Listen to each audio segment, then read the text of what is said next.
Sir जमीए Rajasthan के युवाओं को मेरा नमस्कार। मैं आपका दोस्त कुलदीप शर्मा अपेक्स की निःशुल्क ऑनलाइन क्लासेज में आपका तहे दिल से स्वागत करता हूं, हार्दिक अभिनंदन करता हूं और पूरी आशा करता हूं कि आप सभी लोग स्वस्थ होंगे, मस्त होंगे, तंदुरुस्त होंगे और यथा समय घर पर रहकर बड़े व्यवस्थित तरीके से हमारे क्लासेज का लाभ ले रहे होंगे। बिल्कुल साहब, आज बड़े उत्साह में आप लोग दिख रहे हो। बिल्कुल काफी लोग भी हमसे जुड़ चुके हैं आज। सबसे पहले क्लास को लाइक कर दीजिए और शेयर कर दीजिए। सबसे शानदार टॉपिक मॉडर्न राजस्थान की हिस्ट्री का ऐसा टॉपिक जो सभी प्रतियोगी परीक्षाओं में आता है। स्पेशल रीट और पटवार के बारे में हम बात करेंगे। तो 1857 की क्रांति थ्योरी भी पढ़ेंगे बीच में, तो प्रश्नोत्तरी का कार्यक्रम भी हम देखेंगे। चलिए दोस्तों, बात हम करते हैं 1857 की क्रांति की। और अब बिल्कुल इस आगाज रण का जो आगाज इसकी हम शुरुआत करते हैं। तैयार हो जाइए, कमर कस लीजिए। नए साल में नए सपने आपने जो देखे हैं, जो मुकाम आपको प्राप्त करना था, उसके लिए मेहनत में जुड़ जाइए। तैयार हो जाइए, कमर कस लीजिए। और अब शुरुआत करते हैं 1857 की क्रांति के पहले प्रश्न की। और दोस्तों, पहला प्रश्न ये आपकी स्क्रीन पर, फटाफट कमेंट करना शुरू कर दो। क्रांति से शुरुआत कर रहे हैं, मॉडर्न हिस्ट्री जिससे लोगों को काफी डर लगता है, उससे हम पढ़ना शुरू कर रहे हैं। पहला प्रश्न है कि 1857 के विद्रोह का तात्कालिक कारण क्या था। 1857 का जो विद्रोह है, इस विद्रोह का तात्कालिक कारण क्या माना गया, यह पहला प्रश्न है। कमेंट करके बताइए। पहला, चर्बी वाले कारतूसों का प्रयोग करना। दूसरा, मंगल पांडे को फांसी देना। तीसरा, तात्या टोपे को फांसी देना। चौथा, लॉर्ड डलहौजी की गोद निषेध नीति। फटाफट कमेंट करना शुरू कर दीजिए। अधिकांश लोगों को शेयर कर दीजिए अपनी ये क्लास। सभी लोग ये बता रहे हैं इसमें अजब सिंह गुजर, मनीष कुमार, सरला शर्मा, मोना यादव, गेंदमल मीणा, कविता मीणा, जुबेर खान, प्रकाश जी, बिल्कुल विक्रम शर्मा जी, सभी लोग इसका आंसर ये बता रहे हैं कि 1857 की क्रांति का जो तात्कालिक कारण माना गया, जो मुख्य करंट रीजन माना गया, वो पहला कारण था। सभी लोगों का सही जवाब है साहब। स्वीटी सिंह जी, कविता मीणा, प्रदीप डाका, हरिओम जी, रेणु शर्मा, जुगन सिंह, के धवन, नीरू चौहान, मोना यादव, मनीष खटीक, मनीषा जी, अशोक पारिक, अंजू जी, बिल्कुल बहुत तेज कमेंट चल रहे हैं। और राइट आंसर है ए, चर्बी वाले कारतूसों का प्रयोग करना जो था, यह 1857 की क्रांति का तात्कालिक कारण था। अब समझना ध्यान से। देखो, 1857 की जो क्रांति थी, 1857 का जो विद्रोह है, इसके कई कारण थे। कारण तो और भी थे, लेकिन करंट कारण जिसकी वजह से यह क्रांति फटाफट शुरू हुई, वो करंट रीजन था चर्बी वाले कारतूसों का प्रयोग करना। थोड़ा सा मैं आपको बता देता हूं क्या मुद्दा था चर्बी वाले कारतूसों का। देखो दोस्तों, जब क्रांति शुरू हुई, उस समय भारत के जो गवर्नर जनरल थे, वो गवर्नर जनरल थे लॉर्ड कैनिंग। जब 1857 की क्रांति शुरू हुई तो भारत के जो गवर्नर जनरल थे, वो गवर्नर जनरल कौन थे? Lord Canning. साल भर पहले ही बने थे, 1856 में ही। लॉर्ड कैनिंग ने क्या किया था कि बंदूकें मंगवाई थी, और इन्होंने बंदूकें मंगवाई थी एनफील्ड राइफलें। कौन सी राइफलें मंगवाई थी? एनफील्ड राइफलें मंगवाई साहब इन्होंने। और एनफील्ड राइफलें क्यों मंगवाई?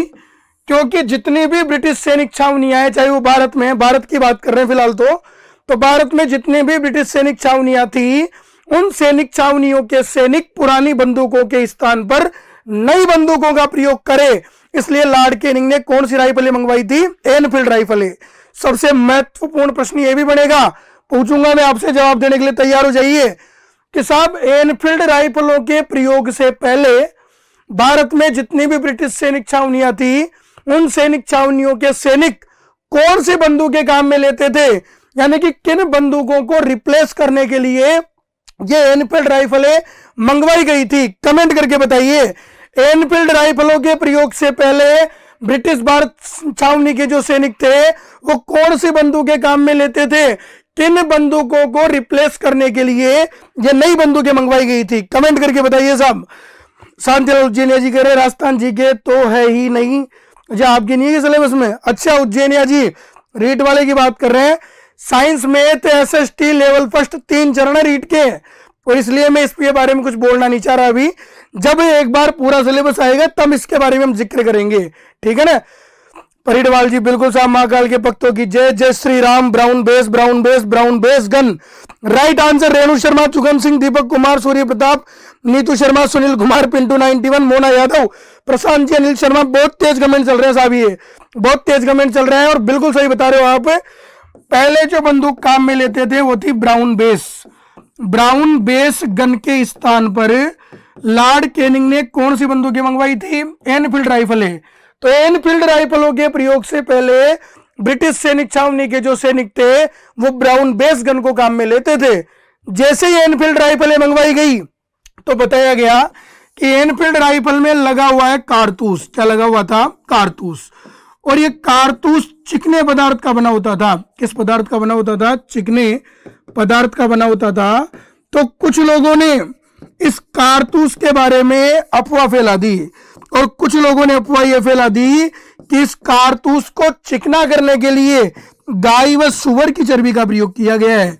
गाय व सुअर की चर्बी का क्या किया गया है? प्रयोग किया गया है। ढंग से समझना, इस कारतूस को चिकना करने के लिए गाय व सुअर की चर्बी का क्या किया गया है? प्रयोग किया गया है। चालू कर दो इसको। गाय व सुअर की चर्बी का प्रयोग किया गया है। अब ढंग से समझना है, लॉर्ड कैनिंग ने एनफील्ड राइफलें मंगवाई थी ब्राउन बेस गन के स्थान पर। एनफील्ड राइफलों में लगा हुआ था कारतूस जो चिकने पदार्थ का बना होता था और ऐसा कहा जाता है कि इस कारतूस को मुंह से खोलना पड़ता था। कहीं से खोलना पड़ता था? मुंह से खोलना पड़ता था। और कुछ लोगों ने इस कारतूस के बारे में अफवाह फैला दी कि इस कारतूस को चिकना करने के लिए गाय व सुअर की चर्बी का प्रयोग किया गया है। अब देखो, जिन लोगों ने यह बात कही, जिन लोगों ने अफवाह फैलाई, वो बड़े धन्यवाद के पात्र है, क्योंकि उन्होंने गाय का भी नाम लिया और सुअर का भी नाम लिया। अरे गाय को तो कौन पवित्र मानते हैं? हिंदू। बचपन से पढ़ते आ रहे हैं गाय हमारी माता है, ठीक है। और सुअर को कौन मानते हैं? तो कई लोग कहेंगे मुसलमान। गलत है। ध्यान रखना, गाय को तो पवित्र मानते हैं सब हिंदू, लेकिन मुसलमान सुअर को पवित्र नहीं, इतना अपवित्र मानते हैं कि उनके जो धार्मिक ग्रंथ है, कुरान, हदीस, इज्मा, इनमें अंदर इन ग्रंथों में सुअर का नाम जबान पर लेना भी वर्जित बताया गया है। अब जिस पशु का नाम जबान पर लेना ही वर्जित है, उस पशु के चर्बी वाले कारतूस को मुसलमान मुंह से कैसे खोल सकते हैं? तो गाय का नाम लिया तो क्रांति में हिंदुओं ने भाग लिया, और सुअर का नाम लिया तो क्रांति में मुसलमान भाइयों ने भाग लिया, और हिंदू और मुसलमान दोनों ने बढ़ चढ़कर इस क्रांति में भाग लिया।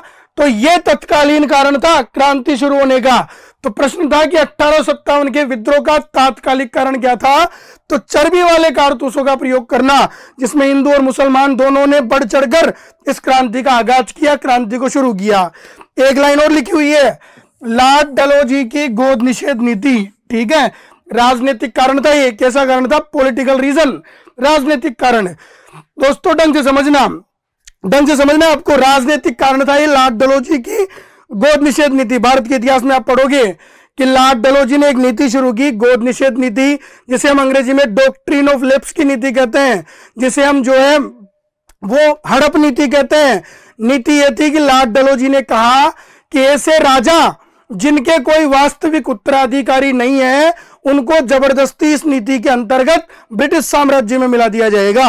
वो राजा अपना उत्तराधिकारी गोद नहीं ले सकेंगे।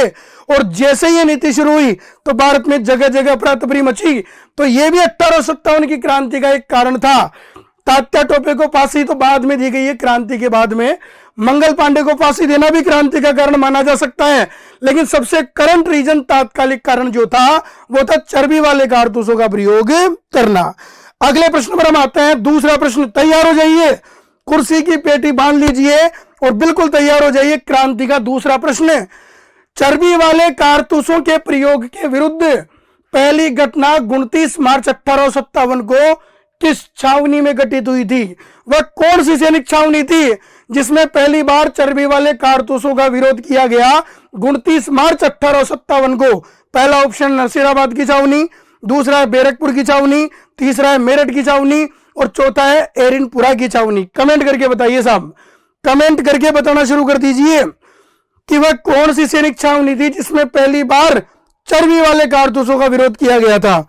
पिंकी गहलोत, सपना जी, गणपत यादव, कॉमेडी पंगा, किरण चौधरी, विशाल जी, अनिल शर्मा, सुनील कुमार, नितिन राजोलिया, नीरू चौहान, अजब सिंह गुजर, भूपेंद्र जी, सोनी, गुलाब चारण, पिंटू 91, सीमा शर्मा, मोनिका दैया, कुसुम मीणा, प्रशांत चौधरी, पुष्पेंद्र, पूजा गोडपुतली। राइट आंसर सभी लोगों का यहाँ पर जो आंसर आ रहा है, किम जोंग बैरकपुर बता रहा है, बुढ़िया जी भी बता रहे हैं, रेणु शर्मा, स्वीटी जी, कवि कुमार, नीलू जी, नीलू शर्मा, मनीष कुमार, प्रशांत सिंह 9, बिल्कुल बी आंसर बता रहे हो आप लोग, और बी यहाँ पे करेक्ट आंसर है। बैरकपुर की छावनी वह छावनी है जहां पर 29 मार्च 1857 को चर्बी वाले कारतूसों के प्रयोग के विरुद्ध में पहली घटना घटित हुई। क्या घटना घटी? तो आपने पढ़ा होगा कि बैरकपुर की छावनी का एक सैनिक था जिसका नाम था मंगल पांडे। क्या नाम था सैनिक का? मंगल पांडे। ठीक है, और मंगल पांडे थे प्योर पंडित, विशुद्ध ब्राह्मण। जैसे ही मंगल पांडे को पता चला कि ये जो नई एनफील्ड राइफल आई है जिनमें जो कारतूस लगे हुए हैं इनको चिकना करने के लिए गाय और सुअर की चर्बी का प्रयोग किया गया है, तो मंगल पांडे ने पहली बार इस बैरकपुर की छावनी में चर्बी वाले कारतूसों का प्रयोग करने के लिए मना कर दिया। जैसे ही मना किया तो ब्रिटिश अंग्रेज अधिकारी तैनात थे बैरकपुर की छावनी में। 2 अंग्रेज अधिकारी थे, पहले का नाम था लेफ्टिनेंट बाग और दूसरा जो था वो था ह्यूस्टन। इन दोनों अंग्रेज अधिकारियों ने जब मंगल पांडे पर दबाव डाला, यहां के सैनिकों को परेशान करना शुरू किया, तब मंगल पांडे ने 29 मार्च को इन दोनों अंग्रेज अधिकारियों की गोली मारकर क्या कर दी थी? हत्या कर दी थी। तो 29 मार्च 1857 को चर्बी वाले कारतूसों के प्रयोग के विरुद्ध में जो पहली घटना घटी भारत में, वो बैरकपुर की छावनी में घटी। गोलियां चलाई मंगल पांडे ने और इन दोनों अंग्रेज अधिकारियों की क्या कर दी गई मेरे दोस्तों? हत्या कर दी गई। क्लास को अधिक से अधिक शेयर कर दीजिए ताकि जो विद्वान अभी तक इन सब्जेक्ट से, इन बातों से वंचित है, अरे काय की भी तैयारी करो। आप सब अलग अलग लिखते हैं, मैं इसकी तैयारी कर रहा हूं, मैं इसकी कर रहा हूं। काय की भी आप राजस्थान में काय की भी तैयारी करो। अगर आपके सिलेबस में टॉपिक दिया हुआ है तो आपको ये क्लास अटेंड करनी है, चाहे आप रीट के विद्यार्थी हो, पटवार के हो, सेकंड ग्रेड के हो, फर्स्ट ग्रेड के हो, कॉलेज लेक्चरर के हो। राजस्थान जीके अगर दी हुई है तो आपको सबसे ज्यादा अपनी इन क्लासों को पढ़ना पड़ेगा साहब। आगे हम बात करते हैं जो पांडे जी, बिल्कुल 8 अप्रैल 1882, बिल्कुल राइट आंसर। तीसरे प्रश्न पर हम आते हैं साहब, 1857 की क्रांति से जुड़ा हुआ तीसरा प्रश्न। और तीसरा प्रश्न है, ढंग से समझना है, कुर्सी की पेटी बांध लीजिए, आंसर देना शुरू कीजिए। रीट में मैं सर मेरे 80 से हूं, 47% रीट में अप्लाई होगा कि नहीं होगा साहब? मैंने कल भी समझाया था 5% की छूट दी जाएगी, जब पूरा विज्ञापन आएगा तब ढंग से पढ़ना। ठीक है, कल तो प्रेस नोट निकाला है माध्यमिक शिक्षा बोर्ड ने, जिसमें मोटा मोटा जो आइडिया था वो बता दिया है। जब पूरा विज्ञापन आएगा तो एक एक बात पर उसमें स्पष्टीकरण दिया जाएगा, तभी हम चर्चा करेंगे साहब। ठीक है, चलिए आइए आगे। तीसरा प्रश्न है कि भारत में 1857 की क्रांति के विद्रोह की शुरुआत कब और कहां से हुई? वेरी मोस्ट, सबसे ज्यादा बार पूछा गया प्रश्न है 1857 की क्रांति में कि भारत में 1857 की क्रांति पहली बार कब और कहां से शुरू हुई है। पहली है 10 मई 1857 मेरठ की छावनी, दूसरा 8 अप्रैल को बैरकपुर की छावनी, तीसरा 28 मई नसीराबाद की छावनी और चौथा है 3 जून नीमच की छावनी। ए आ रहा है कमेंट, सभी लोगों का कमेंट आ रहा है। अनिल शर्मा, अजय पाल, राकेश कुमार, दिलीप सिंह, कविता चौधरी, बबली जी, पिंटू 91, मोनिका दैया, दीपक कुमार, अशोक पारिक, विष्णु पटेल, विकास जी, भारती सिंह, दीपिका टेलर, पिंटू 91, पूजा कोटपुतली, ईश्वर गुजर, गोविंद परिडवाल, दीक्षा कुलश्रेष्ठ, सुमित कुमार, दिनेश जी, शांति लाल उज्जैनिया जी, R K Shekhawat, Ashok Pareek. Right answer है साहब। जिन लोगों ने तीसरे प्रश्न का आंसर ए बताया है, पहला बताया है, वो बिल्कुल धन्यवाद के पात्र है, क्योंकि भारत में पहली जो क्रांति की शुरुआत हुई है वो 10 मई को हुई है। और किस छावनी से हुई थी? मेरठ की छावनी से। यह आपने पढ़ा है। और ये वो प्रश्न है 1857 की क्रांति का वो प्रश्न है जो सबसे ज्यादा बार परीक्षा में पूछा जाता है। तो बिल्कुल करेक्ट आंसर है साहब। हाँ, ताश के पत्तों से महल नहीं बनता और नदियों को रोककर समंदर नहीं बनता, और जीवन में आगे बढ़ना है तो यूं चलते रहो, क्योंकि एक जीत से कोई सिकंदर नहीं बनता। तो बिल्कुल दोस्तों तैयार हो जाइए, कुर्सी की पेटी बांध लीजिए। रिवीजन करने की इससे बढ़िया ऑप्शन आपके पास में नहीं हो सकता है। अगले प्रश्न पर हम आते हैं। बिल्कुल टॉपिक से पढ़ना है, टॉपिक से ही पढ़ा रहे भैया आज। ठीक है, 1857 की क्रांति अपना टॉपिक है। हाँ, बीच बीच में थ्योरी भी पढ़ाऊंगा तो बीच बीच में जो है प्रश्न भी पूछूंगा। 10 मई मेरठ, 10 मई मेरठ, बिल्कुल राइट आंसर। अगले प्रश्न पर आते हैं, चौथे प्रश्न पर। वेरी वेरी इंपॉर्टेंट प्रश्न है, डीपली प्रश्न है, बताना है। देखिए ये लाइन किसने कही है कि इला न देनी अपनी हालरिया हुल राय, पूत सिखावे पालने मरण बढ़ाई पाए। ये आपने पढ़ी होगी लाइन। तो पहली लाइन लिखी हुई है इला न देनी अपनी, यह संदेश भेजकर सभी राजाओं तथा सामंतों को अंग्रेजों के विरुद्ध बगावत करने को किस व्यक्ति ने कहा था? पूरी लाइन मैंने सुना दी कि इला न देनी अपनी हालरिया हुल राय, पूत सिखावे पालने मरण बढ़ाई पाए। इस प्रकार की पूरी लाइन है, लेकिन इला न देनी अपनी ये कोटेशन लिख के राजपूत राजाओं के पास में, सामंतों के पास में अंग्रेजों के खिलाफ बगावत करने के लिए किस व्यक्ति ने लिखकर भेजा था? कवि श्यामल दास, कवि सूर्यमल्ल मिश्रण, कन्हैयालाल सेठिया या तेज कवि? बी ऑप्शन आ रहा है। संजना जाकर, सीमा यादव, मनीषा जी, सीमा यादव, नीतू शर्मा, रुखसाना मंसूरी, संगीता जी, विजय सिंह, सीमा यादव, स्वीटी जी, मदन जुगन सिंह, विजयलाल मीणा, ज्योतिष शर्मा, दीक्षा कुलश्रेष्ठ, स्वीटी सिंह, संजना जाकर, मईपाल जी, अशोक पारिक। बी आंसर मोना यादव, कविता मीणा। बहुत तेज कमेंट चल रहे हैं साहब। क्लास को अधिक से अधिक शेयर कर दो। ये सबसे खतरनाक टॉपिक है राजस्थान जीके के। मॉडर्न हिस्ट्री को राजस्थान जीके में सबसे कठिन माना जाता है। बिल्कुल सही है, बी आंसर है। करेक्ट आंसर बता रहे हो साहब, कमेंट बहुत तेज चल रहे हैं। और ये लाइन जो लिख कर भेजा था संदेश, ये भेजा कवि सूर्यमल्ल मिश्रण ने। बता दो, एक प्रश्न पूछ रहा हूं, बता दो कवि सूर्यमल्ल मिश्रण कहां के निवासी थे? राजस्थान का वह कौन सा क्षेत्र है जहां से इनका संबंध जुड़ा हुआ है? कमेंट करके बताइए। सूर्यमल्ल मिश्रण राजस्थान में किस प्रांत के रहने वाले थे, किस प्रांत के निवासी थे, इनका संबंध किस प्रांत से जुड़ा हुआ है? कमेंट करके बताइए। बी यहाँ पे करेक्ट आंसर है। अगला प्रश्न मैंने मौखिक पूछ लिया है कि सूर्यमल्ल मिश्रण राजस्थान में कहां के निवासी थे? रसावतार कहा जाता है इनको। कमेंट करके बताइए कहां के निवासी थे। बिल्कुल सर भी आंसर दे दिया, बिल्कुल आंसर बताइए। टोंक बता रहे हैं मनीषा कटीक जी, गलत। इरफान खान बूंदी बता रहे हैं, CP Rathore Bundi Bundi Bundi Bundi, Hadoti Bundi Bundi Bundi Bundi. Correct answer है सूर्यमल्ल मिश्रण कहां के निवासी थे? बूंदी के। इन्हें हम जो है वीर रसावतार के नाम से भी जानते हैं। ये वही सूर्यमल्ल मिश्रण है, ये वही सूर्यमल्ल मिश्रण है जिन्होंने 1857 की क्रांति के समय एक राजपूताना क्षेत्र के लिए एक लाइन कही थी कि राजपूताना क्षेत्र एक ऐसा वन है जिसमें सिंह, सूकर और गेंडे तक आने से घबराते हैं, लेकिन आज दुर्भाग्य ऐसा है कि यहाँ पे गीदड़ उत्पात मचा रहे हैं। अंग्रेजों ने यहाँ उत्पात मचा रखा है। तो इस प्रश्न का राइट आंसर था बी, वीर कवि सूर्यमल्ल मिश्रण। और ये निवासी कहां के? बूंदी के। सबका करेक्ट आंसर है।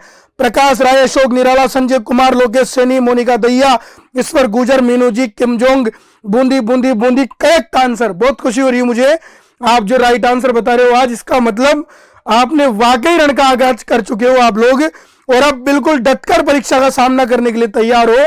और इतने दिनों से आपके अंदर परीक्षा का सामना करने की जो ललक थी, वो अब धीरे धीरे नजदीकी जो है फासला कम होता जा रहा है, आप उसके नजदीक पहुंचते जा रहे हो। और 25 अप्रैल के दिन आप अपने लक्ष्य के बिल्कुल सामने होंगे। और पेपर कैसा ही हो, आपकी तैयारी शानदार है और आप उस पेपर को चीर फाड़ दोगे एक तरीके से। बिल्कुल साहब। अगले प्रश्न पर हम आते हैं। आरजे 27 जी बूंदी बता रहे हैं। अगले प्रश्न पर आइए। 5वां प्रश्न है, अभी बताया था, बहुत सरल प्रश्न है, बहुत सरल प्रश्न कि क्रांति के समय भारत का गवर्नर जनरल कौन था? अभी बताया था मैंने, किम जोंग कोरिया छोड़कर यहां पहुंच गया है। कोई बात नहीं, इनसे कभी मिलवाएंगे आपको अपनी ऑफलाइन क्लास में। कौन है ये? 1857 की क्रांति के समय भारत के गवर्नर जनरल कौन थे? Lord Dalhousie, lord Canning, lord Elgin प्रथम, सर जॉन लॉरेंस। बहुत सीधा प्रश्न है।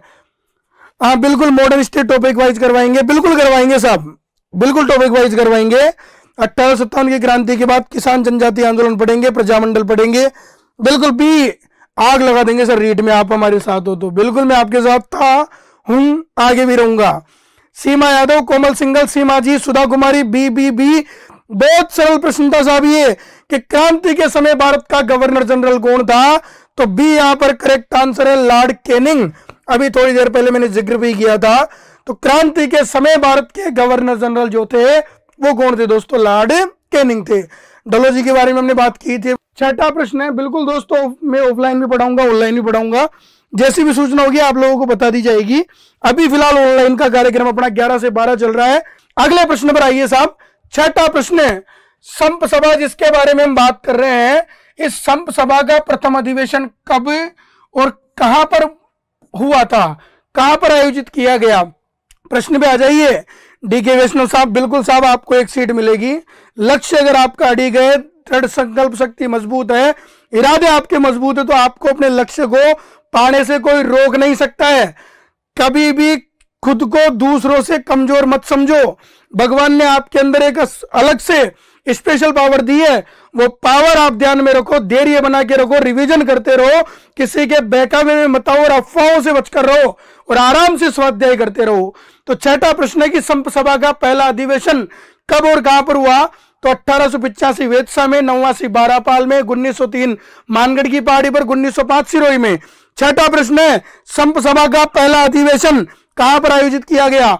कौशल कुमार सी बता रहे हैं, एमएस सी बता रहे हैं, पूजा कोटपुतली सी बता रही है, Ram Kailash, Deepak Arya, MS Amit, Babulal ji, Heena Dangi, Supriya ji, R K Shekhawat, Vikram Sharma, Pintu 91, Renu Chaturvedi, Bablu Lal Meena, Gayatri ji, Pintu 91, Vikram Sharma सी बता रहे हैं सब।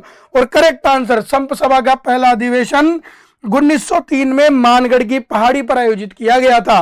और जब पहला अधिवेशन संप सभा का मानगढ़ की पहाड़ी पर बुलाया गया तो पहला अधिवेशन बिल्कुल शांतिपूर्वक हो गया, कोई गोलियां नहीं चली। तो पहले अधिवेशन में एक निर्णय लिया गया था और निर्णय यह लिया गया था कि प्रतिवर्ष यानी कि हर साल प्रतिवर्ष आश्विन मास की पूर्णिमा को, आश्विन मास की पूर्णिमा को, प्रतिवर्ष आश्विन मास की पूर्णिमा को इसी पहाड़ी पर, इस मानगढ़ की पहाड़ी की बात कर रहा हूं, इसी पहाड़ी पर अधिवेशन बुलाया जाएगा। इसी पहाड़ी पर अधिवेशन बुलाया जाएगा। यह निर्णय लिया गया कि हर साल जो है इसी पहाड़ी पर आश्विन मास की पूर्णिमा के दिन अधिवेशन बुलाया जाएगा। तो आपको बिना कहे आश्विन मास की पूर्णिमा के दिन इस मानगढ़ की पहाड़ी पर इकट्ठा होना है और हर साल हम यहां पर अधिवेशन का आयोजन करेंगे।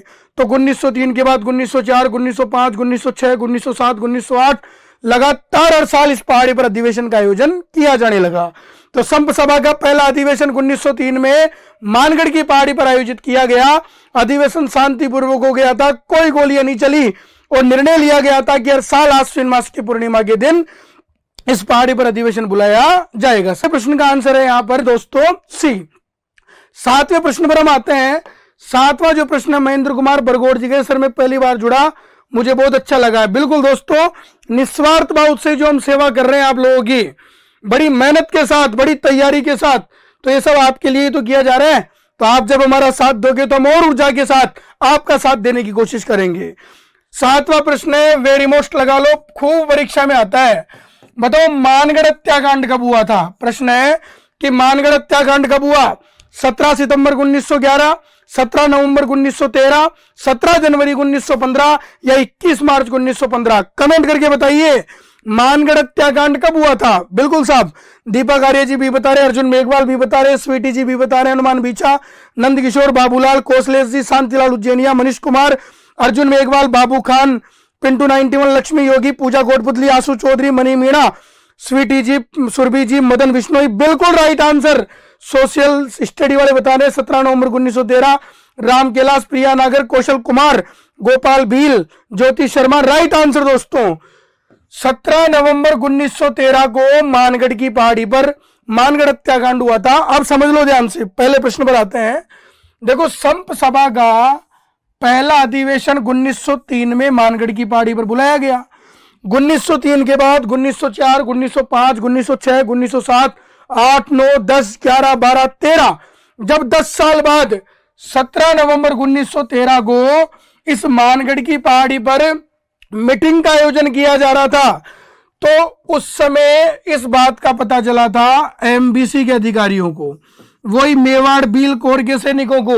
और एमबीसी के अधिकारी पहुंच गए थे मानगढ़ की पहाड़ी पर और मानगढ़ की पहाड़ी पर पहुंचकर क्या चला दी थी? गोलियां। और जैसे ही गोलियां चलाई तो मानगढ़ हत्याकांड हुआ और इस हत्याकांड में लगभग 1500 बील मारे गए थे। कितने बील मारे गए थे? 1500 बील मारे गए थे साहब। तो ध्यान रखिए, मानगढ़ हत्याकांड भील आंदोलन से जुड़ा हुआ है, संप सभा के अधिवेशन से जुड़ा हुआ है। मानगढ़ हत्याकांड 17 नवंबर 1913 को हुआ था, पहले अधिवेशन के 10 साल बाद। पहला अधिवेशन 1903 में, मानगढ़ हत्याकांड 1913 में। और गोलियां चलाई थी एमबीसी के अधिकारियों ने। और इस हत्याकांड में लगभग कितने बील मारे गए थे मेरे दोस्तों? 1500। ऑफलाइन क्लासेस कब से चल रही है सर? अखबार में आ चुकी है। 18 जनवरी से राज्य सरकार ने सभी कोचिंगों को खोलने के आदेश जारी कर दिए हैं। अब जिसका जिस तरीके से रूटीन बैठता है, जिस तरीके से तैयारी होती है, वो उसी तरीके से समाचार पत्रों के माध्यम से, एडवर्टाइजमेंट के माध्यम से आप लोगों को बताना शुरू कर देंगे। तो इसमें कोई बड़ी रोचक जानकारी नहीं है। अगले प्रश्न पर आइए। 8वां प्रश्न है, बड़ा मुख्य प्रश्न है और मुझे पूरी उम्मीद है कि गलत आंसर देने वाले हो। बड़ा मुख्य प्रश्न है, मुझे पूरी उम्मीद है कि गलत आंसर दोगे। बिल्कुल दोस्तों, बहुत बहुत धन्यवाद सर, मुझे गर्व किया आप हमारे वहां से बिलोंग करते हो। बिल्कुल गोविंद परिडवाल भाई, आपका भी बहुत बहुत धन्यवाद। गोविंद जी को गिफ्ट कर लिया गया, गिरफ्तार कर लिया गया, गोविंद गिरफ्तार, बिल्कुल राइट आंसर राजस्थान जी के। बिल्कुल रेणु साहू जी, धन्यवाद आपको। आ जाइए, 8वां जो प्रश्न है उस प्रश्न पर हम आते हैं कि राजस्थान का जलियांवाला बाग हत्याकांड किस हत्याकांड को कहा जाता है। यह प्रश्न है। नीमूचाणा अलवर, वेणेश्वर धाम डूंगरपुर, मानगढ़ धाम बांसवाड़ा और नीमड़ा गुजरात। सरल प्रश्न भले ही दिख रहा हो, लेकिन मुझे पूरी उम्मीद है कि आप गलत आंसर देने वाले हो उस प्रश्न का। सुरभि शर्मा जी ये बता रहे हैं, संजना जागर सी बता रही है, गरीबों वाले जी सी बता रहे हैं, सुप्रिया जी सी बता रहे हैं, चेतन, जयस्मी, नंद किशोर जी, राकेश जी, अनूप जी, बाबू खान, डेर टू, कमलेश जी, सौरभ जी, अंजलि सैनी, जगदीश, सुनील कुमार, दीपिका जी, महावीर सैनी, बाबूलाल मीणा, प्रिया नागर, राजू मेनारी, अंकित शर्मा, आशु चौधरी, सीमा मीणा, देव कुमार, आदिवासी जी, कौशल कुमार, सुमित योगी, अंशु चौधरी सी बता रहे हैं इसमें। अब समझ लो ध्यान से, इस बात को बड़े ढंग से समझ लेना। देखो, राजस्थान का जलियांवाला बाग हत्याकांड जो कहा जाता है वो मानगढ़ हत्याकांड को कहा जाता है, जो मैंने अभी पढ़ाया था थोड़ी देर पहले। राजस्थान का जलियांवाला बाग हत्याकांड पूछेगा तो आपको टिक करके आना है मानगढ़ हत्याकांड। लेकिन दो प्रश्न और हैं इससे जुड़े हुए, जो भी आपको पता होने चाहिए, बड़े मुख्य प्रश्न है। अगर राजस्थान का जलियांवाला बाग हत्याकांड पूछेगा तो मानगढ़ आएगा। जो लोग ए बता रहे हैं नीमूचाणा वो गलत है, वो गलत क्यों है वो मैं आपको समझा रहा हूं। देखिए, राजस्थान का जलियांवाला बाग हत्याकांड पूछेगा तो मानगढ़। प्रश्न आ जाएगी, बताओ राजस्थान का दूसरा जलियांवाला बाग हत्याकांड किसे कहते हैं। जलियांवाला बाग हत्याकांड किसे कहते हैं, तो इसमें भी नीमूचाणा नहीं आएगा। राजस्थान का दूसरा जलियांवाला बाग हत्याकांड कहते हैं नीमड़ा हत्याकांड को। नीमड़ा हत्याकांड को कहते हैं। और ये जो नीमड़ा हत्याकांड हुआ था, इसमें लगभग, ये भी भील आंदोलन के अंतर्गत ही था, और इसमें लगभग 1200 भील मारे गए थे। कितने भील मारे गए थे इसमें? 1200 भील। तो राजस्थान का दूसरा जलियांवाला बाग हत्याकांड पूछेगा तो नीमड़ा, नीमूचाणा नहीं, नीमड़ा हत्याकांड जिसमें 1200 भील मारे गए। अब नीमूचाणा वाला इसलिए वेरी मोस्ट है कि नीमूचाणा हत्याकांड हुआ था 1925 में अलवर किसान आंदोलन के दौरान। और जब यह हत्याकांड हुआ तो महात्मा गांधी ने इस नीमूचाणा हत्याकांड के बारे में कहा था कि यह नीमूचाणा हत्याकांड इतना भयंकर था, इतना खतरनाक था कि ये जलियांवाला बाग हत्याकांड से भी अधिक विध्वंसकारी था। और इतना भयंकर हुआ कि मानो एक नहीं 2-2 जनरल डायर पहुंचे हो और उन्होंने गोलियां चलवाई हो। तो महात्मा गांधी का नाम देके पूछे कि महात्मा गांधी के अनुसार, तो महात्मा गांधी ने जलियांवाला बाग हत्याकांड से अधिक विध्वंसकारी, जलियांवाला बाग हत्याकांड से अधिक विध्वंसकारी किस हत्याकांड को बताया, तो उसमें उत्तर आएगा नीमूचाणा। जलियांवाला बाग हत्याकांड से अधिक विध्वंसकारी, भयंकर किसे बताया, तो नीमूचाणा। महात्मा गांधी ने किस हत्याकांड को दोहरी डायरशाही, अंग्रेजी में से हम कहेंगे डबल डायरिज्म की संज्ञा दी, तो इसका भी उत्तर आएगा नीमूचाणा। तो महात्मा गांधी ने जलियांवाला बाग हत्याकांड से अधिक विध्वंसकारी या डबल डायरिज्म की संज्ञा किसे दी है, तब राइट आंसर आता है नीमूचाणा हत्याकांड। तो ये 3 प्रश्न है और गलती करने की संभावना बहुत कम है, ये ध्यान रखना आप लोग। राजस्थान का जलियांवाला बाग हत्याकांड पूछेगा तो मानगढ़ को, राजस्थान का दूसरा जलियांवाला बाग हत्याकांड पूछेगा तो नीमड़ा हत्याकांड को। लेकिन महात्मा गांधी ने किस हत्याकांड को जलियांवाला बाग हत्याकांड से अधिक विध्वंसकारी बताया या दोहरी डायरशाही या डबल डायरिज्म की संज्ञा दी, तब उत्तर आता है नीमूचाणा। स्क्रीनशॉट ले लीजिए एक बार आप इसका स्क्रीनशॉट ले लीजिए ताकि आराम से समझते हैं। और यह भी ध्यान रखना है कि ओरिजिनल जलियांवाला बाग हत्याकांड कब हुआ था, तो 13 अप्रैल 1919 को हुआ था अमृतसर पंजाब में, वैशाखी के दिन, जहां जनरल डायर ने पहुंचकर गोलियां चला दी थी। तो ये ध्यान रखना है आपको कि ओरिजिनल जलियांवाला बाग हत्याकांड हुआ था 13 अप्रैल 1919 को। और मैं आपसे एक प्रश्न पूछना चाहता हूं यहाँ पे कि जो जलियांवाला बाग हत्याकांड हुआ था 13 अप्रैल 1919 को, जहां जनरल डायर ने गोलियां चलाई थी, तो आपसे केवल इतना सा प्रश्न है मेरा कि बताओ जलियांवाला बाग नामक स्थान पर जो मीटिंग की जा रही थी वो बताओ किस संदर्भ में की जा रही थी? कमेंट करके बताइए। देखिए अब बड़ा शानदार प्रश्न है आधुनिक भारत के इतिहास का, आपको कमेंट करके बताना है। क्लास को जितने भी लोग देख रहे हैं एक बार लाइक कर दीजिए, अधिकांश ग्रुप में शेयर कर दीजिए। और अब बताइए देखिए कि जलियांवाला बाग हत्याकांड जो हुआ था वास्तविक वाला 13 अप्रैल 1919 को अमृतसर पंजाब में स्थित जलियांवाला बाग नामक स्थान पर हुआ था, जहां जनरल डायर ने पहुंचकर गोलियां चलवा दी थी। और मेरा प्रश्न यह है, मेरा मुख्य प्रश्न यह है कि जो जलियांवाला बाग नामक स्थान पर मीटिंग का आयोजन किया जा रहा था वो किस मुद्दे को लेकर किया जा रहा था, यह आपको बताना है। कमेंट कीजिए साहब। हाँ, सतपाल और किचलू को नजरबंद कर दिया था। नीरू चौहान जी ने काफी हद तक सही बताया है। मनोहर देवासी जी बताया रोलर एक्ट को लेकर। मनीषा खटीक रोलर एक्ट, गोविंद परिडवाल जी को नहीं पता। रोलर एक्ट 1919 में रोलर एक्ट, हाँ रोलर एक्ट के विरोध में मनीषा खटीक, सुवालाल जी, Deepika ji, doctor Singh, Raveena सांगरोन, are K Shekhawat, अंजुलाल, Babli Gautam, Vikram Sharma, सभी का एक ही आंसर आया रोलर एक्ट। लेकिन मैं बता दूं आपको, ढंग से समझ लेना। आप रोलर एक्ट आप बता रहे हो, काला कानून आप बता रहे हो, किचलू सत्यपाल आप बता रहे हो, लेकिन जोड़ नहीं पा रहे। व्यवस्थित तरीके से जो आंसर आना चाहिए था वो नहीं आ पा रहा। ठीक है, रोलर एक्ट बिल्कुल सही है। आपको पता होगा कि 1919 में ब्रिटिश सरकार ने एक अधिनियम पारित किया जिसका नाम था रोलर एक्ट, रोलेट कानून। और वो कानून ऐसा था जिसके अंतर्गत किसी भी भारतीय को शक या संदेह के आधार पर गिरफ्तार किया जा सकता था।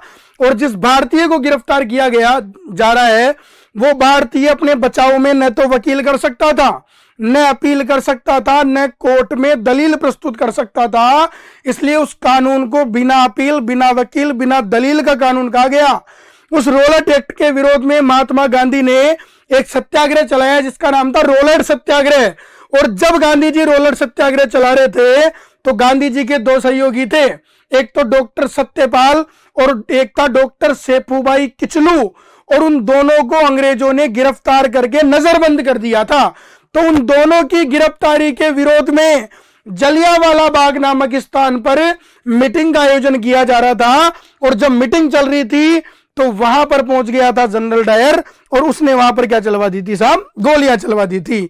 तो ध्यान रखिए मेरे दोस्तों, ये डायग्राम बड़ा इंपॉर्टेंट डायग्राम है। कई प्रश्न इस डायग्राम से पूछे गए हैं और आने वाले समय में पूछे भी जा सकते हैं। और आप लोग बड़े कंफ्यूज होते हो इन मुद्दों को लेकर, तो एक बार स्क्रीनशॉट लीजिए आप लोग, फिर अगले प्रश्न की ओर बढ़ते हैं। तो अब कंफ्यूज नहीं होना, बड़े आराम से व्यवस्थित तरीके से अनुशासित रहकर धैर्यवान बनकर तैयारी करनी है आप लोगों को। अगले प्रश्न पर आ जाइए, 9वां प्रश्न। बिल्कुल अगले प्रश्न पर हम आ जाते हैं। 9वां प्रश्न है हमारा, और 9वां प्रश्न है कि मोतीलाल तेजावत ने 1921 में एक ही आंदोलन शुरू किया था, लेकिन ये एक ही आंदोलन कहां से शुरू किया था यह आपको बताना है। मेनाल भीलवाड़ा से, मातृकुंडिया चित्तौड़गढ़ से, वेणेश्वर धाम डूंगरपुर से, या कोलियारी गांव उदयपुर से? बड़ा मुख्य प्रश्न है। अंग्रेजों के प्रति अपना हिंसात्मक तरीके से विरोध प्रदर्शन करना, सुल्तान सिंह जी ने बड़ा इतिहास वाला आंसर दिया है साहब, बड़ी शानदार लैंग्वेज इन्होंने लिखी है। चलिए आ जाइए, मोतीलाल तेजावत ने 1921 में एक आंदोलन चलाया, लेकिन चलाया कहां से ही आपको बताना है। बिल्कुल कविता जी, हिमांगी सोनी जी, रुखसाना जी भी बता रहे इसमें सब लोग। मातृकुंडिया चित्तौड़गढ़, ज्योति शर्मा, बबली गौतम, मनी मीणा, राम कैलाश, कौशल कुमार, देव कुमार, अशोक जी, चेतन सिंह, सीमा यादव, हितेश मीणा, बिल्कुल राइट आंसर। अनिता कुमारी जी, राजू मेनारिया जी, सुमन टाक, दिनेश शर्मा, सरला शर्मा, कोमल सिंगल, एमएस अमृता, बिल्कुल राइट आंसर पे आप पहुंच चुके हो। और ध्यान रखना है, बड़ा मुख्य प्रश्न है कि एक ही आंदोलन किसने चलाया? तो मोतीलाल तेजावत ने चलाया। कब चलाया? तो 1921 में चलाया। और कहां से चलाया? तो मातृकुंडिया गांव चित्तौड़गढ़ से चलाया साहब। और ये वर्तमान में किस तहसील का हिस्सा है? तो रासमी तहसील। और यह भी ध्यान रखना है कि ये जो मातृकुंडिया गांव है, इसी मातृकुंडिया गांव को मेवाड़ का या राजस्थान का हरिद्वार कहा जाता है। मेवाड़ का हरिद्वार पूछे तो भी मातृकुंडिया गांव, और राजस्थान का हरिद्वार पूछेगा तो भी मातृकुंडिया गांव। कई लोग राजस्थान का हरिद्वार पुष्कर बताते हैं तो गलत है। पुष्कर को तीर्थराज, तीर्थों का नाना, तीर्थों का मामा कहा जाता है। लेकिन राजस्थान का हरिद्वार अगर पूछेगा तो उत्तर क्या आएगा? मातृकुंडिया गांव, चित्तौड़गढ़। और अब आज का अंतिम प्रश्न, ध्यान रहे, मॉडर्न राजस्थान के इतिहास की बड़ी रोचक प्रश्नोत्तरी हम पढ़ रहे हैं और उसमें एक टॉपिक हम पढ़ चुके हैं 1857 की क्रांति। आज नया टॉपिक हमने शुरू किया है किसान और जनजातीय आंदोलन का, और बड़े कठिन टॉपिक है, आप कितना ही पढ़ लो लेकिन जब परीक्षा में प्रश्न आता है तो हवाई नहीं लगती कौन सा प्रश्न आ गया, सही करके आए हो या गलत करके आए हो। तो आपने जितना भी जिस तरीके से पढ़ा हो उसको मूल्यांकन और मापन करने का बहुत बढ़िया समय है आपके लिए और बढ़िया प्रयास आपके हितों में किया जा रहा है। तो आज के अंतिम प्रश्न पर हम आते हैं, 10वें प्रश्न पर। उसके बाद अगली प्रश्नोत्तरी हम कल शुरू करेंगे। 10वें प्रश्न को ध्यान से पढ़िए कि बिजोलिया में जो क्रांति हुई थी उस समय बिजोलिया के किसान किस क्रांति से प्रेरित होकर क्रांति करने वाले थे? यानी कि बिजोलिया के किसानों ने किस क्रांति से प्रेरित होकर बिजोलिया में क्रांति की शुरुआत की थी?